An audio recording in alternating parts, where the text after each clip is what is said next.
नमस्कार। मैं राकेश वर्मा आप सभी का स्वागत करता हूं आपके अपने परिवार एसएन गुरुकुल पर। बिहार में शिक्षकों के तबादले की प्रक्रिया चल रही है। 1 दिसंबर 2024 से ऑनलाइन आवेदन आमंत्रित किए जा रहे हैं। 15 दिसंबर 2024 तक अंतिम तिथि तय की गई है। बिहार शिक्षा विभाग के अपर मुख्य सचिव डॉक्टर एस सिद्धार्थ लगातार तबादले की जो प्रक्रिया चल रही है उस पर अपडेट ले भी रहे हैं और अपडेट दे भी रहे हैं। नियमित तौर पर वे मीडिया से रूबरू हो रहे हैं, प्रिंट मीडिया हो या फिर इलेक्ट्रॉनिक मीडिया हो, और पर्सनल इंटरव्यू के माध्यम से या फिर प्रेस कॉन्फ्रेंस के माध्यम से वे शिक्षा में सुधार हेतु शिक्षा विभाग के द्वारा जो भी प्रयास किए जा रहे हैं उसका अपडेट लगातार दे रहे हैं। इसी कड़ी में तबादले पर बात करते हुए एसीएस सिद्धार्थ ने जो कहा, इसे सुन और जान आप सभी खुशी से झूम उठेंगे, आप आनंदित हो उठेंगे, प्रफुल्लित हो उठेंगे। गुरुजनों, शिक्षक साथियों, आप में से बहुत ऐसे हैं जो लंबे समय से इंतजार कर रहे हैं तबादले के लिए, और बहुत ऐसे हैं जो हाल ही में नवनियुक्त हुए हैं, लेकिन के पाठक जैसे कठोर दिल एसीएस के द्वारा यत्र तत्र पदस्थापना मिल जाने के कारण आप पदस्थापित हुए जिस दिन से हैं उसी दिन से काफी मुश्किलातों का सामना कर रहे हैं, काफी परेशानियों का सामना कर रहे हैं और मुश्किल भरा जीवन जी रहे हैं। तो ये सारे जो समस्याएं हैं उसका निदान अब बेहद जल्द मिलने वाला है। वर्तमान अपर मुख्य सचिव डॉक्टर एस सिद्धार्थ ने दरियादिली दिखाते हुए और आप सभी के हित में बहुत बड़ा कदम उठाने जा रहे हैं। तबादला की प्रक्रिया चल रही है, निश्चित तौर पर आप सभी को तबादला मिलेगा। जब से तबादले की सुगबुगाहट प्रारंभ हुई थी आज से 5-6 माह पूर्व, तभी से मैं बारंबार यह कहते रहा हूं, आप सभी को भरोसा दिलाते रहा हूं, दिलासा दिलाते रहा हूं, और जो उम्मीद आपकी थी उस पर मैंने खरा उतरते हुए और हमेशा से पॉजिटिव न्यूज देते रहा हूं कि तबादला आपका हर हाल में होगा, बीपीएससी शिक्षकों का भी होगा, सक्षमता परीक्षा उत्तीर्ण नियोजित शिक्षकों का भी होगा, और 2024 के अंतिम तक तबादला सबके हो जाएंगे। और आप देख भी पा रहे हैं कि मेरा कहा गया एक एक बात धरातल पर उतरते हुए नजर आ रहा है। 15 दिसंबर तक ऑनलाइन आवेदन आमंत्रित होने के उपरांत 15 दिसंबर से 31 दिसंबर अर्थात 15 दिनों के अंदर ही जिन भी शिक्षक शिक्षिकाएं तबादले हेतु ऑनलाइन आवेदन करेंगे उनके आवेदन पर विचार कर और रिक्तियों के अनुरूप उन्हें विद्यालय अलॉट कर दिया जाएगा, और जनवरी 2025 के प्रथम सप्ताह में ही उन्हें पदस्थापना भी मिल जाएगी। बारंबार इसकी घोषणाएं वर्तमान एसीएस डॉक्टर एस सिद्धार्थ के द्वारा की जा रही है, शिक्षा मंत्री साहब के द्वारा भी की जा रही है। जब बारंबार एक ही बात को दोहराया जा रहा है तो भरोसा हमें रखना ही होगा वर्तमान के एसीएस डॉक्टर सिद्धार्थ के ऊपर कि हर हाल में वे जनवरी माह में आप सभी तबादले की इच्छा रखने वाले शिक्षक शिक्षिकाओं को नए विद्यालय में पदस्थापना मिल जाएगा। साथ ही एसीएस साहब ने यह भी भरोसा दिलाया है कि जितने भी ऑनलाइन आवेदन कर रहे हैं उन सभी का ऐच्छिक स्थानांतरण मिलेगा। आप सभी नए विद्यालय में पदस्थापित तो होंगे ही, अपने गृह जिला, गृह अनुमंडल, गृह प्रखंड, गृह पंचायत छोड़ करके और इर्द गिर्द के अपने प्रखंड के पंचायत या जहां भी आप चॉइस डाल रहे हैं उन स्थानों पर पदस्थापित तो होंगे ही। आपका इच्छा भी पूर्ण होगा और तनाव मुक्त भी रहेंगे, ताकि एसीएस साहब का जो सपना है बिहार के सरकारी विद्यालयों को निजी विद्यालयों के भांति ही सारे सुविधाएं उपलब्ध कराने, सारे जो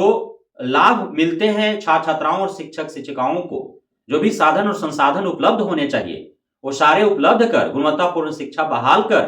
और बिहार पर से शैक्षणिक पिछड़ेपन का धब्बा ढूंढने का जो विभाग और सरकार का सपना है उसे साकार करने की ओर कदम बढ़ा चुके हैं वर्तमान एसीएस डॉक्टर सिद्धार्थ और शिक्षा मंत्री सुनील कुमार। तो इस प्रकार बारंबार घोषणाएं की जा रही है, तो आप सभी भरोसा रखें, उम्मीद रखें, आप सबका स्वेच्छा अनुरूप जो है तबादला मिल जाएगा। और जिस प्रकार से आवेदन की गति है तो ऐसा उम्मीद लगाया जा सकता है,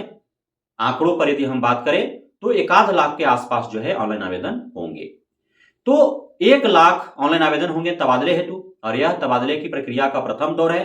तो इस तबादले की प्रक्रिया में जो भाग ले रहे हैं उन सभी का इच्छा अवश्य ही पूर्ण होगा। कुछ शिक्षक शिक्षिकाओं का इच्छा पूर्ण न भी हो तो कम से कम इस बाबत उन्हें खुशी होनी चाहिए कि सैकड़ों किलोमीटर दूर जो पदस्थापित हैं वे अपने गृह जिला, गृह अनुमंडल, गृह प्रखंड में तो कम से कम आ ही जाएंगे। हो सकता है उनको विद्यालय संतोषजनक न मिले, हो सकता है उनका विद्यालय सुदूर ग्रामीण क्षेत्रों में हो, आवागमन के लिए असुविधा हो, या विद्यालय परिवार का जो व्यवहार है वह उनके अनुकूलित न हो, लेकिन जो अभी सैकड़ों किलोमीटर दूर हैं उससे वे नजदीक अपने ससुराल, मायके, अपने जो है गृह प्रखंड में तो अवश्य ही आ जाएंगे, गृह अनुमंडल, गृह जिला में तो अवश्य आ जाएंगे। इसको लेकर के तो उन्हें खुश होना ही चाहिए। बाकी जो मैंने कहा है कि 7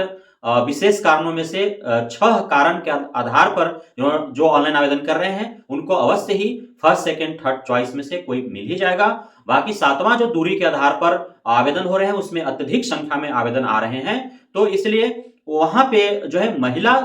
जो शिक्षिकाएं हैं उनका तो जो है स्वेच्छा हो सकता है पूर्ण हो जाए, उनकी इच्छा पूर्ण हो जाए, लेकिन जो पुरुष शिक्षक हैं उनको जो है सिर्फ दूरी के आधार पर ही संतुष्टि मिल पाएगी। जॉब लोकेशन, स्कूल का जो लोकेशन होगा उस आधार पर हो सकता है कि उनको संतुष्टि न मिले। अब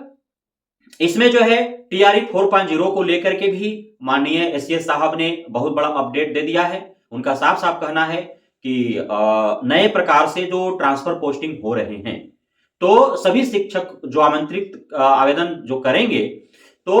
उनका स्थानांतरण कर लिया जाएगा, उनका नए विद्यालय में पदस्थापना मिल जाएगा, और उसके बाद जो है आपका टीआरई 3.0 का काउंसलिंग भी 16 दिसंबर से आरंभ हो रहे हैं तो उनको भी पदस्थापित कर लिया जाएगा। और जो प्रधान शिक्षक, प्रधानाध्यापक का काउंसलिंग आरंभ हो चुका है तो उनको भी पदस्थापित कर लिया जाएगा। और नियोजित शिक्षक जो क्षमता परीक्षा उत्तीर्ण है तो उनके लिए तो अब पदस्थापना स्थल जो है बदला नहीं जा रहा है, उन्हें जो है जिस विद्यालय में वर्तमान में है उसी विद्यालय में वे पदस्थापित होंगे, राज्यकर्मी का दर्जा उन्हें प्रदान कर दिया जाएगा। और जो अलग अलग 5 चरणों में क्षमता परीक्षा होने हैं तो सभी चरणों की क्षमता परीक्षा जब पूर्ण हो जाएंगे उसके उपरांत उनके लिए अलग से जो है तबादला हेतु एक प्रक्रिया आरंभ की जाएगी और उसके बाद उनको तबादला किया जाएगा। तो नियोजित शिक्षक से विशिष्ट शिक्षक बनने वाले शिक्षकों के तबादला की प्रक्रिया आरंभ होने से पूर्व ही टीआरई 4.0 आपको देखने को मिलेगा। ये आपका प्रधान शिक्षक, प्रधानाध्यापक का पोस्टिंग हो जाएगा, टीआरई 3.0 से चयनित शिक्षकों का पोस्टिंग हो जाएगा, और ये जो तबादला की प्रक्रिया वर्तमान में चल रहा है इससे पोस्टिंग हो जाएगा। उसके बाद जो है नए प्रकार से पूरे 3800 जिला से आंकड़े जुटाए जाएंगे, कहां पे कितनी रिक्तियां हैं, किस ग्रेड में, किस विषय में, और उस अनुरूप जो है बड़ी संख्या में आपको एक बार पुनः टीआरई 4.0 के रूप में वैकेंसी देखने को मिलेगा। अतः आप सभी जिनका भी अब तक शिक्षक के रूप में नौकरी नहीं लग पाया है और आप यदि एलिजिबल हैं तो आप कमर कसकर तैयार रहें और जंग ए मैदान में उतरने के लिए आप तत्पर हो जाएं, क्योंकि टीआरई 4.0 2025 विधानसभा चुनाव से पूर्व ही सफलतापूर्वक संपन्न करा लिया जाएंगे। यह शिक्षा मंत्री और एससीएस साहब का उद्घोषणा है। बहुत बहुत धन्यवाद आप सभी साथियों का हमारे साथ जुड़े रहने के लिए, बने रहने के लिए, प्यार देने के लिए, भरोसा बनाए रखने के लिए।